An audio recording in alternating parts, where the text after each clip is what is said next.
Alam mo ba na hindi lahat ng gobyerno ay nagbibigay ng boses sa mga tao? May mga sistema ng pamahalaan na kontrolado ng iilan at minsan, ng iisang leader lang. Ito ang authoritarianism at totalitarianism, dalawang anyo ng pamumuno na sobrang higpit at halos walang tinatanggap na oposisyon. Ano ang authoritarianism? Ito ang uri ng pamahalaan kung saan malakas ang kapangyarihan ng leader, mahigpit ang batas, at madalas limited ang karapatan ng mga mamamayan.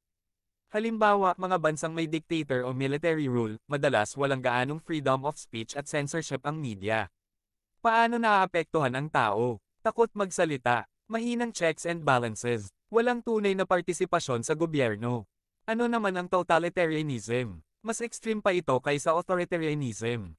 Sa totalitarian rule, kontrolado ng estado halos lahat.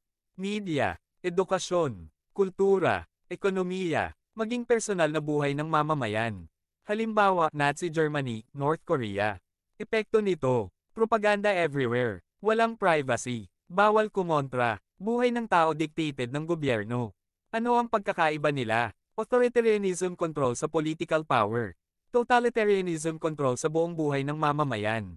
Isipin mo, sa authoritarian rule, bawal lumaban sa gobyerno. Pero sa totalitarian rule, kahit iniisip mo, gusto nilang eye control. Bakit mahalagang pag-usapan ito? Dahil ang kasaysayan ay paulit-ulit kapag hindi tayo nagiging mapanuri. Kapag dumating ang panahon na unti-unting nawawala ang freedom. Kapag ang mga tao ay natatakot magsalita. Kapag ang gobyerno ay ayaw ng kritisismo. Doon nagsisimula ang paglipat sa ganitong klase ng pamumuno.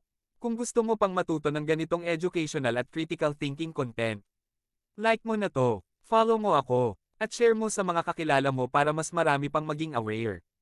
Let's stay informed. Let's stay empowered.